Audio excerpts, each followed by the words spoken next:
कल press conference waste Bengal के जो एसटीएफ वो कहे हैं कि जो जैश मोहम्मद के जो आतंकी जिसको गिरफ्तार किया गया वो कॉकरोच जनता पार्टी के अंदर घुस कर पुलिस के ड्रेस में पहुंच के वहाँ पर गंडगोल पकाने का बात कह रहे हैं। देखिए, जैश मोहम्मद की जो यहाँ मॉड्यूल है पहले से एक्टिव है, कुछ ना कुछ कर भी रहे हैं, खबर भी था, लेकिन पुलिस ने अरेस्ट किया है। और क्या क्या इसके साथ जुड़ा हुआ है, कहाँ तक तारी, तो जब पूरा इंक्वायरी होगा आगे तथ्य आएगा।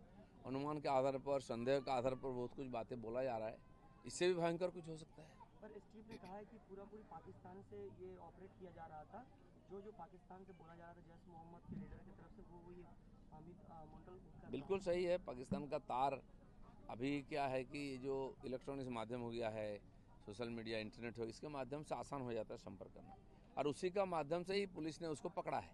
दुबई के साथ उसका कॉन्टैक्ट, पाकिस्तान के कॉन्टैक्ट, तो इसको एकदम जल्दी से बंद कर देंगे, ये सब आ जाएगा, ऐसा नहीं है। अब पकड़ा गया तो उसी के माध्यम से इंक्वायरी होगा और तह तक पहुंचने का प्रयास करेगा पुलिस। कल 300 से ज़्यादा लोगों को नागरिकता दिया गया है, जहाँ से 12,000 मथुरा समाज के हैं। मुख्यमंत्री खुद अपने हाथों से बांटेंगे। जो एसआईआर हुआ है, उसके पहले सीए हुआ था, इसके बाद सीए का जो उद्देश्य था, ऐसे बांग्लादेश, पाकिस्तान, अफगानिस्तान से आए हुए जो हिंदू हैं, सिख है, संख्यालघु लोग, उनको नागरिकता देना। वेस्ट बंगाल गवर्नमेंट उसको लागू नहीं किया था, उसका सुविधा नहीं मिला था यहाँ के लोगों को, तो अब मिलेगा। सरकार ने वो काम शुरू कर दिया है, पूरा प्रोसेस जारी है। नागरिकता की बात से पुरानी बातें याद आती हैं, जहाँ पर सीए एनआरसी की जो बात उठी थी, जब केंद्र से बोला गया था, तब यही जब मुख्यमंत्री ममता बनर्जी थी तो उन्होंने कहा था कि कोई अगर ये करता है प्रोसेस तो उनको नागरिकता छीन ली जाएगी, राज्य की नहीं, अब तो उनकी कहने से कुछ नहीं होगा। देखिए, सेंसस लागू होने नहीं दिया, 15 साल के बाद सेंसस हो रहा है पूरा देश में। पिछले साल 25 में जून से शुरू हो गया था, और अभी बंगाल में लागू होने नहीं दिया, क्योंकि ये जो फर्जी वोटर्स 91 लाख थे, इनको वोटर रखना, उन्हीं का वोट से जीतना, ये साजिश था। हमारा सरकार आया तो पहले ही मीटिंग से लागू कर दिया था। अभी सेंसस शुरू हो गया है, मेरे घर आकर के ऑफिसर मेरा भी और सेंसस का नाम लेके गए हैं, और 15 तारीख तक हर व्यक्ति अपना सेल्फ रिन्यूएशन कर सकते हैं अपने मोबाइल के द्वारा, और सब लोग उसमें शामिल हो, फिर घर आके बाकी वेरिफिकेशन होगा। तो इसलिए बंगाल में चालू हो गया है, कोई नहीं रोक सकता है जो नागरिक है। और ये जो डाटा आएगा, ये आगे चल के हर काम में काम आएगा।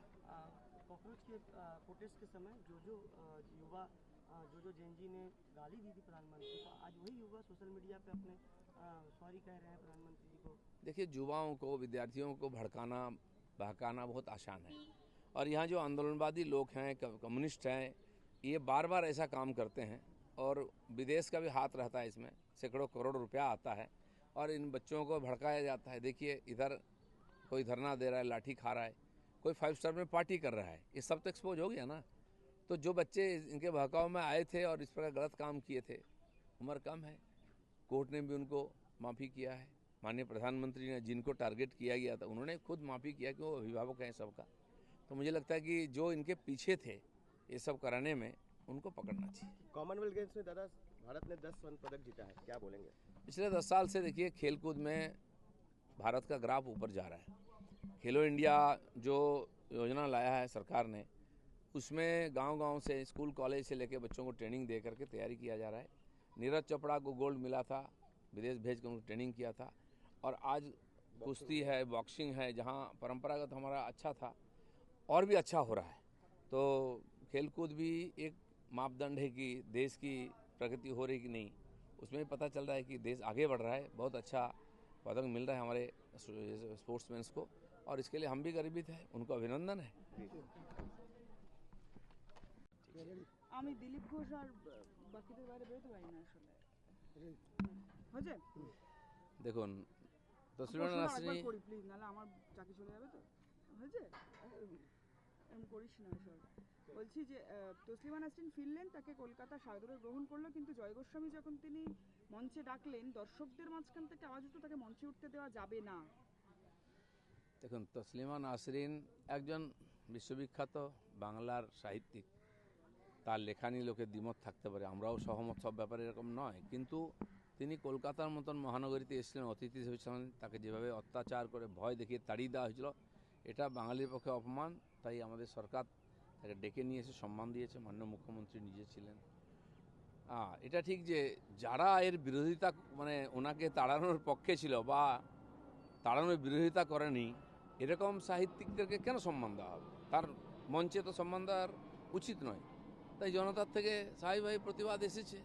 কারণ এই যে সেকুলারিজমের নামে যারা বড় কথা বলতো বাঙালির নামে, তারা এই বাঙালি তসলিমা কি বাঙালি নন? তার পক্ষে কেন দাঁড়ায়নি? আর এই কবি সাহিত্যিকরা তখনও মৌন ছিল। স্বাভাবিক আছে, মানুষের রোষ তো আছে, মানুষ সব দেখছে, তার প্রতিবাদ হয়েছে।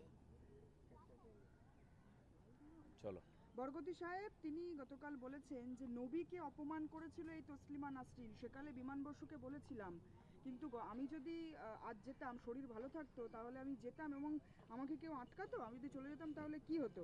তাহলে বরকতি সাহেবের এই মন্তব্য সম্পর্কে আজকে আপনি কি বলবেন? বরকতির কথা ভুলে যান। আমি বলেছিলাম লুঙ্গি খুলে পাকিস্তানে পাঠিয়ে দেবো বরকতিকে। দম আছে করার? যা করে নিয়েছেন। আপনাদের এই ধরনের অসভ্যতার জন্য পশ্চিমবাংলা অনেক বদনাম হয়েছে, এবং যে রাজনৈতিক নেতারা বা সরকার এদের এই মৌলবাদী চিন্তাভাবনাকে প্রশ্রয় দিয়েছিল, তাদেরকে লোকে বিদায় দিয়েছে। সেজন্য আল্লাহকে দোয়া মাঙুন, ভালো থাকুন। রাজনৈতিক মতভেদ থাকতেই পারে, কিন্তু বরকতি সাহেব তিনি তসলিমা নাসরিনকে নিয়ে এই ধরনের কথা বলছেন এবং সেটাকে ডিফেন্ড করতে না, বলা যায়। যে রাস্তায় মৌলবাদকে নামছে- লালন পালন করেছে পশ্চিমবঙ্গ এতদিন, তারই বাইপ্রোডাক্ট হচ্ছে বরকতি লোকেরা। এরা দাপিয়ে বেড়েছে, এদেরকে সম্মান দেওয়া হয়েছে, এদেরকে সিকিউরিটি দেওয়া হয়েছে, তো তারা ভাবছে তারা এই মালিক হয়ে গেছে। ভুলে যায় না যেন যে বাংলায় পরিবর্তন হয়েছে, মানুষ তাদের ডিসিশন নিয়েছেন, তাকে সম্মান দিতে শিখো। তাকে ডিফেন্ড করতে, এই বক্তব্যকে ডিফেন্ড করতে রাস্তায় নামছে বাম নেতারা। বাম নেতারা কাকে ডিফেন্ড করেছেন? বরকতিকে। বরকতি সাহেবকে তারা এর আগে বরকতি যখন উল্টোপাল্টা স্টেটমেন্ট দিত, বাম নেতারা কখন তার বিরোধিতা করেছেন? তখন তার সহযোগিতা নিতেন, তার আশীর্বাদ নিতেন। এখন এই ভণ্ড তপস্বীর মতো এসব করছেন কেন? মানুষ ভুলে যায়নি কিছু। বীরভূমে সেখানে মোহাম্মদ বাজারে বাড়িতে টাকার পাহাড় এবং 5 কোটি টাকা উদ্ধার, মুখ্যমন্ত্রী তিনি পোস্ট করেছেন। এবং এর আগেও দেখা গিয়েছে বীরভূমে মাফিয়ার বাড়িতে টাকা উদ্ধার হয়েছে, কোটি কোটি টাকা উদ্ধার হয়েছে। হ্যাঁ, দেখুন, এই ধরনের মাফিয়া যত গরিব জেলা আছে, সেখানে যত বড় বড় মাফিয়া আছে। পশ্চিমবাংলা যে পিছিয়ে আছে, কিছু জেলা যে গরিব আছে, তার কারণ হচ্ছে ওখানকার সম্পদকে লুট করেছে কিছু লোক এবং সরকারি সহায়তায় করেছে। তো আজকে সরকার সমস্ত তদন্ত করছে, আর সে সম্পদও বার করা হবে এবং যোগ্য জায়গায় তাদের পৌঁছে দেওয়া হবে। কেউ আইনের বাইরে নয়, ধীরে ধীরে সবার কাছে সরকারের আইনের হাত পৌঁছবে।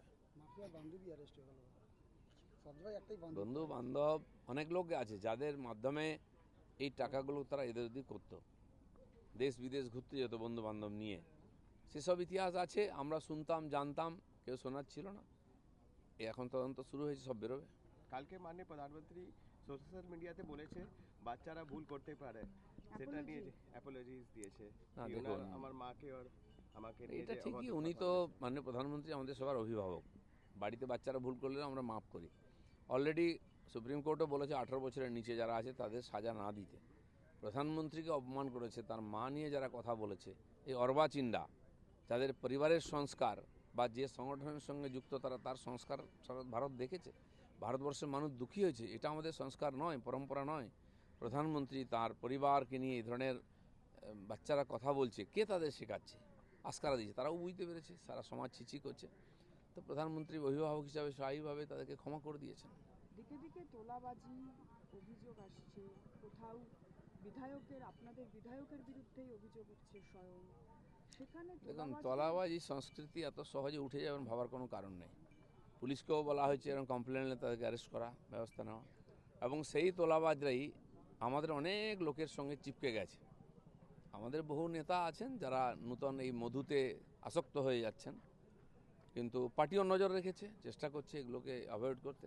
পার্টির মধ্যে আলোচনাও হচ্ছে, আর এরা খুব ঘনিষ্ঠ হয়ে গেছে। এখন এই যারা দুর্বৃত্ত ছিল, মানুষকে কষ্ট দিয়েছে, লুট করেছে, তারা আসার চেষ্টা করছে আমাদের লোকের কাছে। তো আমার মনে হয় যে বিজেপি নজর রেখেছে, এবং মানুষ যে উদ্দেশ্য নিয়ে পরিবর্তন করছে সেটা যেন ভুলে না যাই আমরা। আমাদের প্রত্যেকের দায়িত্ব এইসব লোক থেকে দূরে থাকা এবং এদের অন্যায়ের বিচার করা। ঘনিষ্ঠ হতে চাইলে ঘনিষ্ঠ হতে দেবে বিজেপি নেতারা, তারা তো চেনে। সেই জন্য ঘনিষ্ঠ হতে কি আছে, রাজনীতিতে তো সবই চলে। কেউ আগে পরে এসেছে, বহু ধরনের লোক আছে, তো তারা আজকে চর্চার বিষয় হয়েছে, সে ব্যাপারে সতর্ক থাকা উচিত। কর্মীদের উদ্দেশ্যে কিছু বলবেন? কর্মীরা সতর্ক আছেন, কর্মীরাও কমপ্লেন করছেন এসে। কিছু নূতন বিধায়ক হয়েছেন যারা হঠাৎ ক্ষমতার স্বাদ পেয়েছেন, আর যারা এতদিন ক্ষমতায় থেকে পয়সা কামিয়েছে তারা ঘনিষ্ঠতা বাড়াচ্ছে ওদের সঙ্গে, এ খবর আমাদের কাছে আছে। নতুন বিধায়করা, আপনাদের বিধায়ক, তারাও তো ঘিরে যাচ্ছে সেই দলে। তারা এই ধরনের যারা কোনোদিন প্রশাসন দেখেনি, ক্ষমতার স্বাদ পেয়েছেন নতুন নতুন, অনেকে ধরাকে সরাজ্ঞান করছেন, তাদের কথাবার্তা ব্যবহার পাল্টে যাচ্ছে। আর পার্টি সব নজরে রেখেছে, ভাববেন না এরকম 6 মাস যেতে দিন, তারপরে পার্টি সব হিসাব করবে। চলুন।